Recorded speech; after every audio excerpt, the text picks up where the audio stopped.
Olá, alunos e alunas, eu sou a professora Sandra Weber e hoje nós vamos falar um pouquinho sobre língua portuguesa, né? Vamos entender um pouquinho o que é o complemento nominal. O complemento nominal é um termo integrante da oração que tem a função de completar o significado dos nomes, né? Normalmente esses nomes serão o quê?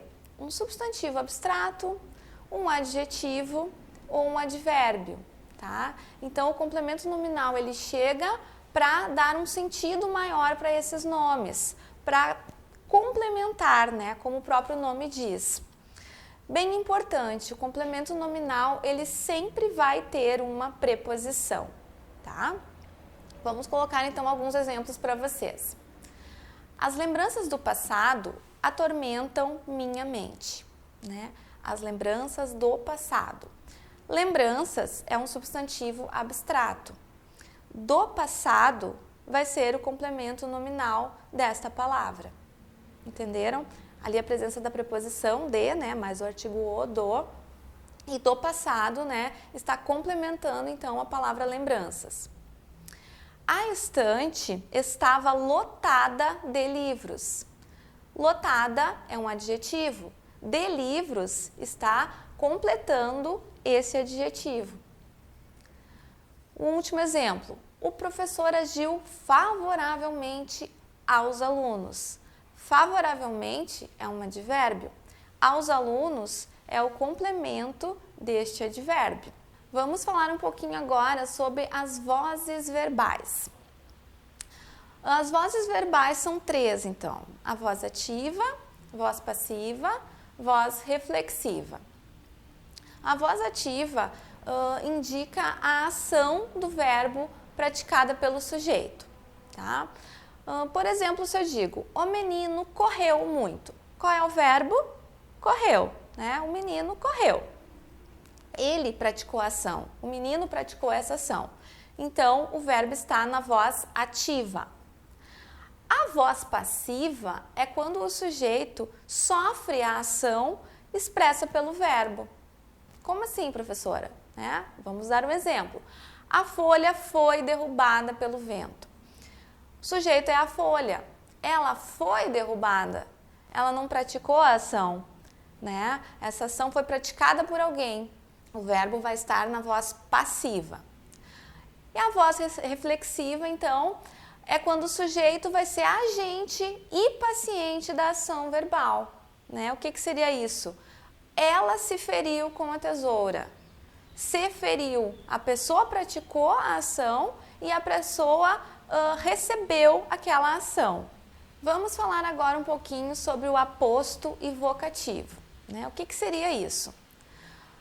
O aposto e o vocativo são termos da oração.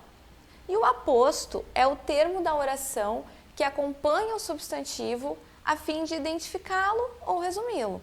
Né? O que seria isso? É uma breve explicação daquele substantivo para poder identificá-lo. Por exemplo, se eu digo assim, João Silveira, o professor de ciências, estava doente. Tá? Eu posso dizer, João Silveira estava doente, mas eu quis dar uma explicação, eu quis identificar o João Silveira. Né? Essa identificação, que aqui no caso dessa oração é o professor de ciências, é o aposto, certo? Porque está dando uma identificação para esse substantivo. E o vocativo, então, é muito simples. O vocativo é o elemento da oração usado para chamar ou para interpelar alguém, né? Interrogar alguém. Por exemplo, quando eu digo, garçom, traga o cardápio. Garçom é um vocativo, né? Eu estou chamando aquela pessoa. Se eu digo, Márcia, venha cá. Márcia vai ser um vocativo. Eu estou chamando.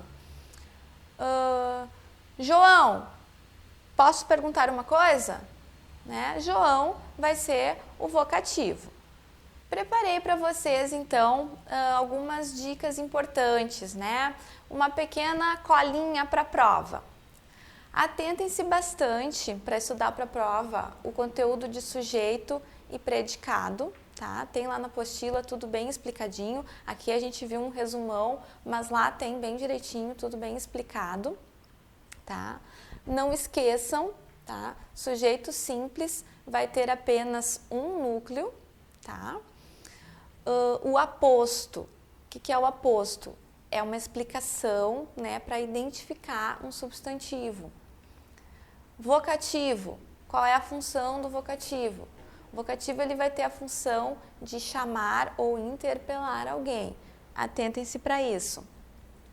Outra coisa importante, o período composto. O período composto é aquele que vai ter mais de uma oração, né? O que seria mais de uma oração?